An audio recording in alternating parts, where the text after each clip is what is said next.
in the beginning, not very good. Second half, wow, they flipped that thing. I was very impressed with the athletes. Now, to pull a hacksaw quote on you, I told you so. Again, you said you didn't know. Now you say you told me so. I told you that they were going to run a lot of wide receivers onto the field. Yes. I told you they were going to wear out that defense that Texas A&M Commerce had. Yes. First half, they scuffled and they struggled. The second half, Commerce was done. At the end of the second quarter, I made notes during the first and second quarter. At the end of the second quarter, I wrote down Commerce's defense is gassed. In the second half, the Aztecs threw the ball anywhere they want. They ran the ball, hit him with a chunk of big plays. Kid quarterback Danny O'Neill had stage fright to start. My only question I had watching what they called the first three possessions, and they really scuffled. Why are you having him sit in a shotgun trying to throw deep passes? He overthrew everybody. Took a few hits along the way. Why don't you start him out, throw crossing pass pattern short, throw to the tight ends, throw safety valves to your running backs. Just get him into a rhythm and flow. By the middle of the second quarter, they started dinking. He got into a rhythm, and he really found himself. I was very impressed with his accuracy, obviously impressed with his courage to stand in the pocket, his athleticism. He broke off two pretty decent-sized runs there. I thought they got better and better, but they were running wide receiver groupings in there. Commerce had no way to defend him because Commerce's kids, they ran out of legs. Aztecs are averaging 3 snaps every 51 seconds. Nice. That's a phenomenal amount of plays. They wound up, I think they round up running off 79 plays, 468 yards. A lot of that was damage done in the second half because Texas A&M just kind of died on the field. 47-yard touchdown run by Marquez Cooper, 44-yard touchdown pass. They had fumble recovery in the end zone. They had 3 takeaways, 4 sacks, 8 tackles for losses. And they finally just beat the daylights out of Commerce's offensive and defensive lines over the course of the game. They had 8 plays of 19 yards or more. So I just came from the press conference today with Sean Lewis. I said, congratulations. You're the only coach in the country that's in first place in 2 conferences as of this hour. First place tie in the Mountain West Conference with Boise State because they both won. And you're in first place in the Southland Conference because you beat Texas A&M Commerce. He laughed. Now, that being said, take a deep breath. I hope you enjoyed this because they get Oregon State next weekend. Oregon State ran for 379 yards. Now, granted, that was against Idaho State, but they did it with a transfer running back from Colorado that Sean Lewis knows and a transfer running back from Ole Miss. 379 yards rushing. They're going to play big boy football against San Diego State Saturday. So that bears watching. Crosstown, USD. Last year was an absolute lost cause. The hazing crisis that involved more than half the football players. The decision not to allow the coach Brandon Moore to talk to the media at all when this story broke in preseason camp. It was like the program was completely off everybody's radar. Nobody came to the games. By the way, didn't win hardly any games at all. It was a disaster. Well, now the embargoes have been lifted. Shame on the university for how they handled the hazing thing and what they did to that new head coach. They come out of the gate and they beat Cal Poly.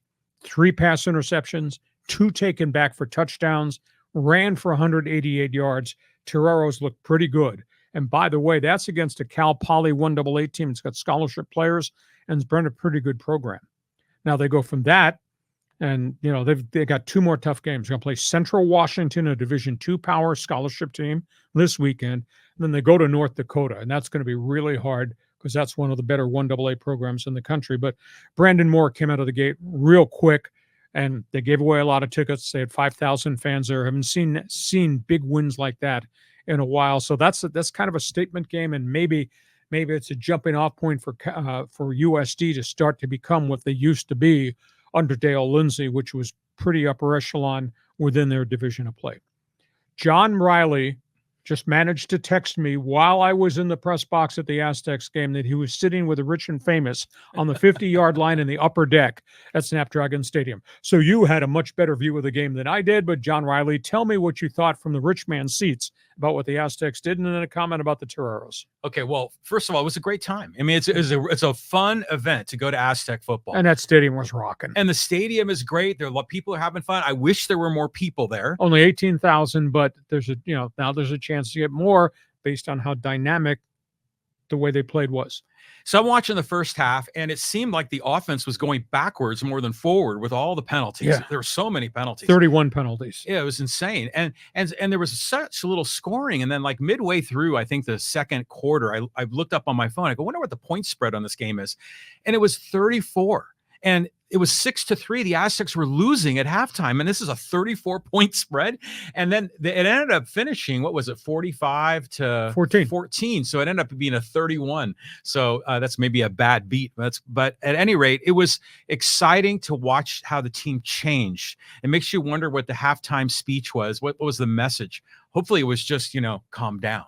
Because Danny O'Neil looked terrific in the second half. The defense was swarming, had a lot of balls that were returned for touchdowns or fumbles they returned for touchdowns.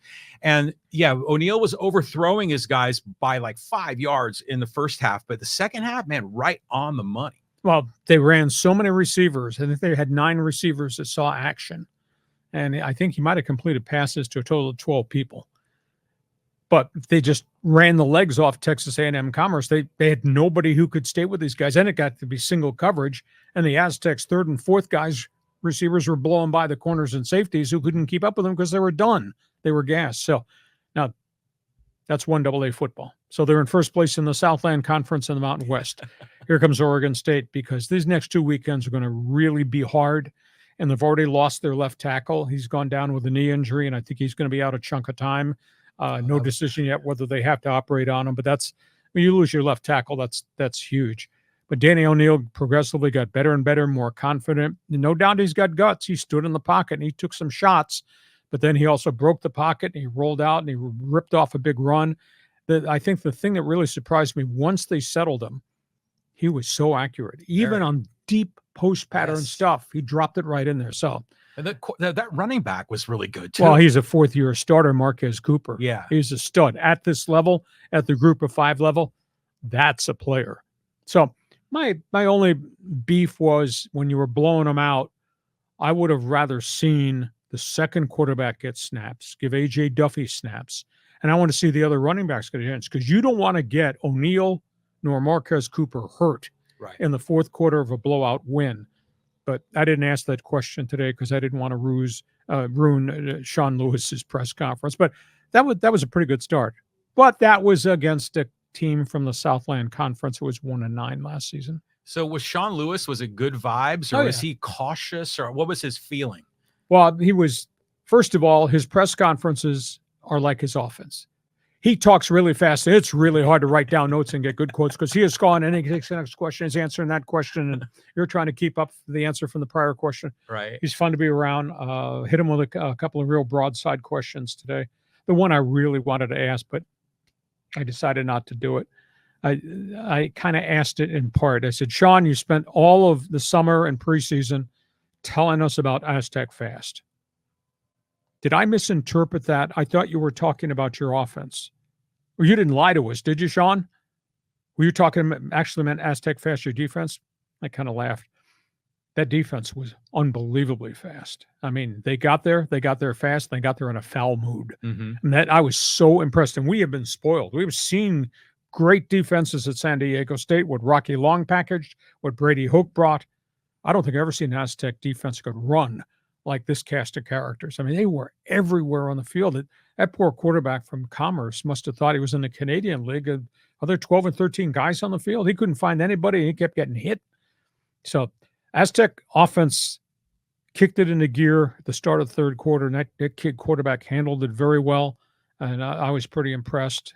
And obviously the Aztec defense. But that's against them.